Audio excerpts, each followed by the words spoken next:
दुख, लाभ हानि, जय पराजय अथवा हार जीत को एक समान समझकर केवल इसलिए युद्ध करो क्योंकि इस समय युद्ध करना तेरा कर्तव्य है।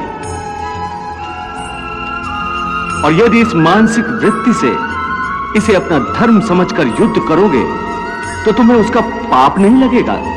ये क्या कह रहे हो केशव कि युद्ध करके पाप नहीं लगेगा?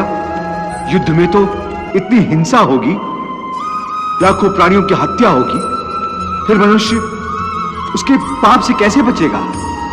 यदि कोई भी कार्य निष्काम कर्म योग की रीत से किया जाए तो ना उसका पाप लगता है और ना उसका पुण्य मिलता है। निष्काम कर्मयोग? हाँ, निष्काम कर्मयोग। ये कौन सा योग है माधव जो मनुष्य को पाप और पुण्य दोनों से मुक्त कर देता है? ये एक गूढ़ विद्या है पार्थ। जो इसके रहस्य को समझ लेता है वो इस संसार में रहते हुए भी, संसार के सारे कर्म करता हुआ भी कर्म फल के बंधन से मुक्त रहता है। ये बड़ी अनोखी बात कर रहे हो केशव। मेरी बुद्धि अभी तक इसको ग्रहण नहीं कर रही। क्योंकि तुम्हारी बुद्धि पर अभी तक आसक्ति का पर्दा पड़ा हुआ है। और जो निष्काम कर्मयोग मैं बता रहा हूं उसकी बुनियाद ही निरासक्ति के आधार पर रखी गई है। हे अर्जुन, इस निरासक्ति योग को समझ लोगे तो तुम्हारे जीवन में पूर्ण शांति आ जाएगी। हे माधव, इस योग की साधना कैसे करते हैं? इस योग के नियम क्या है? उसकी साधना के लिए कोई हजारों वर्षों की तपस्या की आवश्यकता नहीं।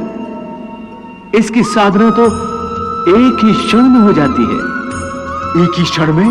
हाँ, एक ही क्षण में। जिस क्षण में प्राणी अपने मन का रवैया बदल लेता है वही क्षण।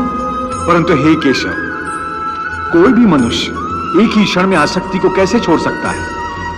जब वो कर्म करता है तो उसके फल की आसक्ति तो उसे कर्म का हिस्सा होती है, जिसके अंतर्गत फल पाने की इच्छा से ही कर्म करता है।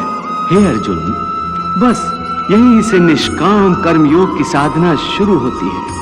अर्थात तुमने कहा कि प्राणी फल पाने की इच्छा से ही कर्म करता है, परंतु निष्काम कर्मयोग यह सिखाता है कि फल पाने की इच्छा से नहीं, बल्कि अपना कर्तव्य पूरा करने के लिए, अपने धर्म का पालन करने के लिए कर्म करो।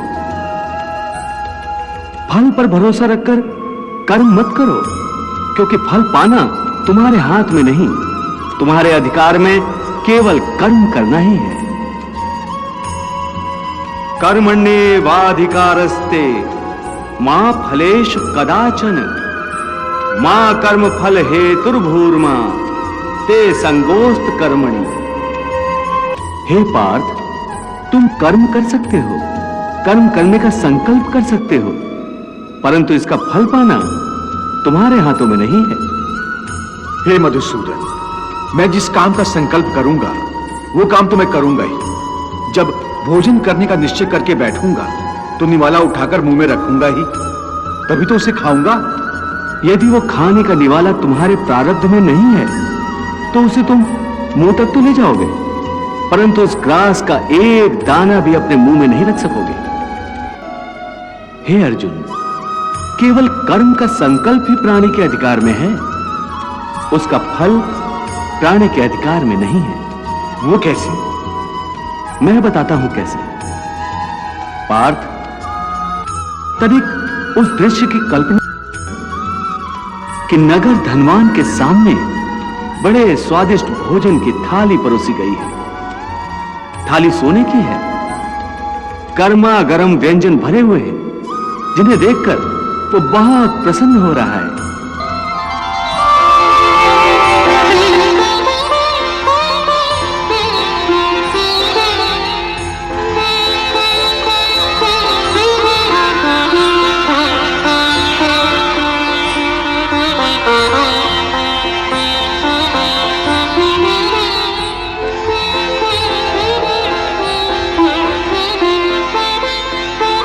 वो बड़ी प्रसन्नता से पहला निवाला उठाता है।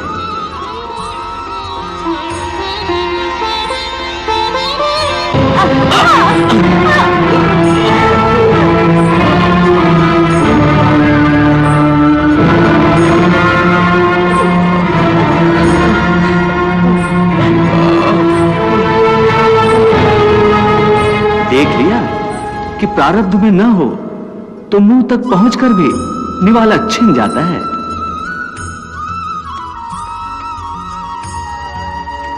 परंतु हे अर्जुन, इस उदाहरण का यह अर्थ भी नहीं है कि तुम सब कुछ प्रारब्ध पर छोड़कर स्वयं अकर्मण्य हो जाओ। याद रखो, मैंने कहा है मां कर्म फल हेतुर्भु माते संगोस्तु कर्मणि। हे केशव, तुम्हारे कहे अनुसार यदि फल प्रारब्ध ने अपनी मर्जी से देना है तो फिर प्राणी को कर्म करने की आवश्यकता ही क्या है? कर्म करने की आवश्यकता क्या है, यह जानने से पहले यह तो जान लो कि प्रारब्ध क्या है, प्रारब्ध कैसे बनती है। हे केशव, प्रारब्ध क्या है उसे जानने में क्या मुश्किल है? यह तो सीधी सी बात है कि जो भगवान की इच्छा है वही मनुष्य का प्रारब्ध होती है।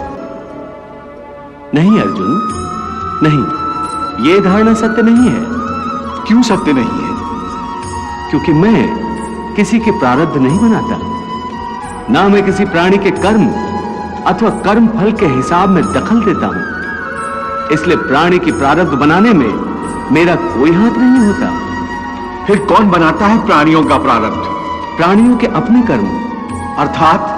अर्थात ये कि प्राणी जैसे कर्म करेगा उसका वैसा ही फल पाएगा। अच्छे कर्म करेगा तो अच्छा फल मिलेगा और बुरे कर्म करेगा तो बुरा फल पाएगा। यही जो प्राणी के अच्छे बुरे कर्मों के अच्छे बुरे फल का हिसाब है, इसी को प्रारब्ध कहते हैं। अपने पुण्य कर्मों के फलस्वरूप सुख और अपने पाप कर्मों के फलस्वरूप दुख प्राणी इसी जन्म में या अपने अगले जन्म में भोगना ही पड़ता है, वो टल नहीं सकता। इसलिए अकर्मण्य हुए बिना निरंतर अपने धर्म के अनुसार कर्म करते जाओ और मन में यह पक्का विश्वास रखो कि जिस नियत के साथ तुम कर्म करोगे उसी नियत के अनुसार तुम्हें फल अवश्य मिलेगा। कर्म का यह अटल विधान है, इसमें कभी किसी के साथ अन्याय नहीं हो सकता। हे अर्जुन, प्राणी का कोई भी कर्म नष्ट नहीं होता, मनुष्य को अपने हर कर्म का फल अवश्य मिलता है। इस तरह प्राणी के कर्मों के अनुसार उन कर्मों का फल हर मनुष्य के प्रारब्ध में लिख दिया जाता है। इसी कारण हर जन्म में मनुष्य अपने ही कर्मों के बंधनों में बंध जाता है। इसी कर्म के बंधन में बंध जाने के कारण मनुष्य आवागमन अर्थात जन्म जन्मांतर के चक्रव्यूह में फंसा रहता है और उसे मोक्ष प्राप्त नहीं हो पाता। कर्म के बंधन से आवागमन या जन्म जन्मांतर का क्या संबंध है? मनुष्य अपने एक जन्म में जो कर्म करता है उन कर्मों के फल के रूप में पाप और पुण्य दोनों ही होते हैं। कभी पाप अधिक होते हैं तो कभी पुण्य। दोनों का दुख सुख भोगते हुए मनुष्य अपने नए जीवन में जो कर्म करता है उनका हिसाब पाप पुण्य के खाते में नए सिरे से लिख दिया जाता है। इस तरह इन नए कर्मों को भोगने के लिए एक और नया जन्म लेता है और जन्म जन्मांतर का यह सिलसिला लगातार चलता रहता है और मनुष्य की आत्मा का अपने परमात्मा से मिलन नहीं होता, जिसे मोक्ष कहते हैं। हे कृष्ण, इसका अर्थ तो यह हुआ कि मोक्ष प्राप्त करने के लिए मनुष्य को पाप और पुण्य से बचने के लिए कोई कर्म ही नहीं करना चाहिए। सारे कर्मों का त्याग करके सन्यासी बन जाना चाहिए। कोई भी मनुष्य अकर्मण्य नहीं हो सकता। कर्म तो उसे हर स्थिति में करना पड़ता है।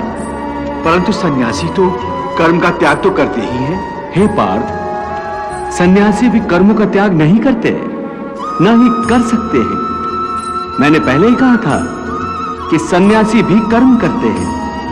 खाना पीना, उठना बैठना, तपस्या करना, साधना करना, ये सब भी तो कर्म ही है।